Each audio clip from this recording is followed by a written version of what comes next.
दोस्तों, आप सभी ने हाथी तो जरूर देखे होंगे और मेहमत के बारे में भी सुना या देखा होगा। ज्यादातर लोगों ने मेहमत को मूवीज या फिर डॉक्यूमेंट्रीज में देखा है। मौजूदा वक्त में हाथी जमीन पर चलने वाला दुनिया का सबसे बड़ा जानवर है। वहीं दूसरी तरफ मेहमत आज से हजारों साल पहले इस धरती के सबसे बड़े जानवरों में से एक हुआ करते थे।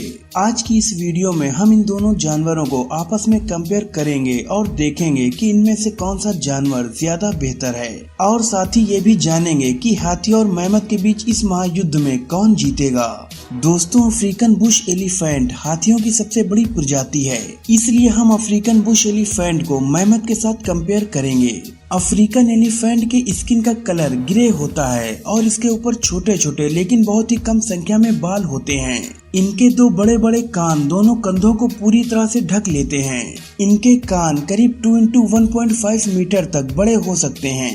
इनके ये कान इनकी बॉडी के टेम्परेचर को बढ़ने से रोकते हैं। अफ्रीकन बुश एलिफेंट दुनिया के सबसे बड़े और वजनी टेरिस्ट्रियल एनिमल हैं। आमतौर पर एक मेल अफ्रीकन एलिफेंट लगभग 3.2 मीटर ऊंचा हो सकता है और इसका वजन करीब 6 टन तक होता है। लेकिन अब तक का रिकॉर्ड किया गया सबसे बड़ा अफ्रीकन हाथी 4 मीटर ऊंचा था और इसका वजन 11 टन था।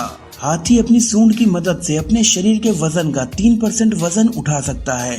इसका मतलब ये है कि अगर एक हाथी का वजन 10 टन है तो वो अपनी सूंड की मदद से 300 किलो वजन बड़े ही आराम से उठा सकता है।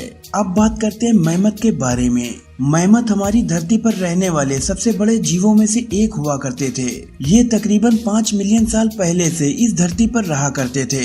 इनकी ज्यादातर प्रजाति आज से करीब 10,000 साल पहले ही विलुप्त हो चुकी हैं, जब धरती पर आखिरी आइस एज यानी कि हिमयुग खत्म हुआ था। लेकिन इनमें से कई मेहमत समुद्र का स्तर बढ़ने की वजह से रेंगेल आइसलैंड में फंस चुके थे और ये वहाँ पर करीब 3700 साल पहले तक रहा करते थे। इसके बाद ये पूरी तरह से विलुप्त हो गए। मेहमत की जो सबसे बड़ी प्रजाति है वो है कोलंबियन मेहमत। एक कोलंबियन मेहमत करीब 4 मीटर तक ऊंचा होता था और इनका वजन 8 टन तक हुआ करता था। लेकिन इनकी ज्यादातर प्रजाति आज के एशियन एलिफेंट जितना ही बड़े हुआ करते थे, यानी इनकी हाइट 2.5 मीटर से 3 मीटर तक और वजन 5 टन तक हो सकता था। ज्यादातर मेहमत की स्किन बहुत ही मोटी होती थी क्योंकि ये बहुत ही ठंडे माहौल में रहा करते थे, जहाँ का टेम्परेचर 0 से -20 डिग्री सेल्सियस तक हुआ करता था। इनकी स्किन 2.5 सेंटीमीटर तक मोटी होती थी और इसके ऊपर करीब 50 सेंटीमीटर तक लंबे बाल हुआ करते थे, जो इन्हें ठंड से बचने में मदद करते थे।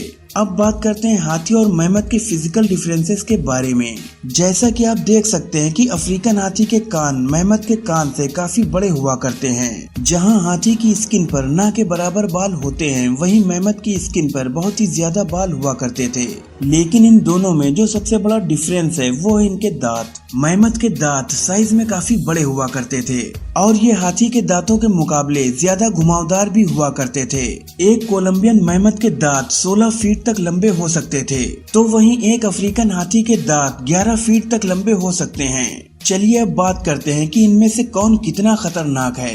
एक एडल्ट एलिफेंट की बॉडी में कई सारे चेंजेस होते रहते हैं। इनमें से एक को मस्त कहा जाता है। इस सिचुएशन में हाथी की बॉडी में टेस्टोस्टेरोन हार्मोन का लेवल काफी ज्यादा बढ़ जाता है, जिससे वो हाथी काफी आक्रामक हो जाता है और अपने सामने आने वाली हर एक चीज के ऊपर हमला कर देता है, जिसमें बाकी हाथी भी शामिल हैं। मस्त के वक्त एक हाथी सबसे ज्यादा खतरनाक जानवर बन जाता है।